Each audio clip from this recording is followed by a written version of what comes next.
This is the third video of the Forged Fiction series. If you haven't seen the other episodes on the Gospel of Mark and the Gospel of Matthew, be sure to check them out by clicking on the links in the description or clicking on the annotations on the screen. But I think it's about time we jump right into the Gospel of Luke. Luke was the third Gospel written. After Matthew's attempt at the Gospel, Luke does his best to patch up the loose ends that Matthew didn't account for. Luke writes like a historian. He represents his gospel as history and even adds a preface to explain why he was writing what he was writing. Also completely rewriting the resurrection narrative to answer the claims of skeptics from Christians and non-Christians alike. But of course, these answers require the story to be true. No prior gospel or Paul had ever heard of the convenient details that first appear in Luke, such as that Peter double-checks the woman's claim that the tomb was empty and handled the burial shroud in Luke 24:11-12, or that Jesus showed the disciples his wounds and made sure the disciples touched him and fed him to prove he wasn't a ghost in Luke 24:36-43. Luke never cites his sources or why we should trust him, nor does he tell us why he would trust them. The more popular view, though, is that he did not rewrite Matthew, but he used a hypothetical source in common with Matthew. We call this source Q. But it's time for this view to be tossed. It holds no merit. It should be clear that Luke transformed Matthew's nativity and passion narratives, and Matthew's account of Judas's suicide, sometimes even repeating Matthew's Greek verbatim or borrowing heavily from it.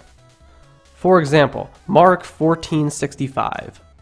Then some began to spit at him. They blindfolded him, struck him with their fists and said, "Prophecy," and the guards took him and beat him. Is expanded in Matthew 26:67-68. Then they spit in his face and struck him with their fists. Others slapped him and said, "Prophecy to us, Messiah, who hit you?" Luke 22:63-64. The men who were guarding Jesus began mocking and beating him. They blindfolded him and demanded, "Prophecy, who hit you?"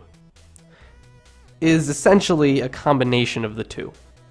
Luke also rewrites Matthew's Sermon on the Mount, except Luke makes it a sermon on a plain. How do we know that Luke is using Matthew then? Both speeches are followed by the otherwise unrelated narrative of Jesus healing the centurion's son in Capernaum. The story is identical in many respects, even down to words and phrases. Likewise, Matthew 4:23-5:1 precedes the sermon with a general account of Jesus healing many, and Luke 6:17-19 does the same thing. Luke not only takes from Matthew and Mark, but also changes and adds things that conveniently suit his own purpose. The changes suggest that his aims were more literary than historically reliable. Luke's additions are often not plausible and look like embellishment. But he tries, indeed he tries. Luke even uses Josephus in order to support his claims, but I'll cover that more in depth when we cover the book of Acts. This last point I feel proved the point more strongly. The parallels in Luke and Kings. Sometimes transformed or even reversed, but the parallels are uncanny. Luke is creating a literary myth using the Old Testament, just as Mark had done previously with the Psalms. A few examples include Luke 1:5-17 reverses 1 Kings 16:29-17:1. Luke 7:1-10 transforms 1 Kings 17:1-6. Luke 7:11-17 transforms 1 Kings 17:17-24. Luke 7:18-25 transforms 1 Kings 22. Luke 7:36-50 plays on 2 Kings 4:1-37. Luke 8:1-3 plays on 1 Kings 18. Luke 9:51-56 transforms 2 Kings 1:1-2:6. Luke 9:57-62 transforms 1 Kings 19. Luke 10:1-20 transforms 2 Kings 2:16-3:27. Luke 22-24 adapts elements from 2 Kings 2:7-15. For the purpose of this video, though, we will concentrate on one example. Luke 7:11-7. We learn of a new story not found in Mark or Matthew, the healing of the widow's son at Nain. At the gate of Nain, Jesus meets a widow. At the gate of Sarepta, Elijah meets a widow. This widow's son was dead. Another widow's son was dead. The Lord feels compassion for her and touches her son's bier, and the bearers stand still. Elijah compassionately bears her son up the stairs and asks the Lord why he was allowed to die.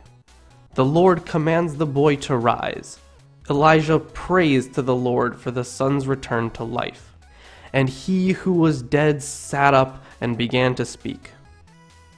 The boy comes to life and cries out, and he gave him to his mother.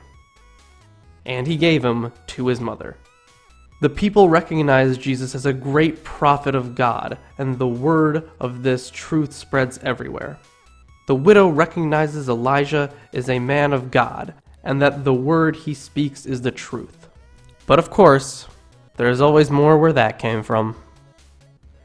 For further reading, check out On the Historicity of Jesus by Richard Carrier or David Fitzgerald's Nailed. Check us out on Facebook and Twitter, and if you like the content, please consider dropping a like and subscribing.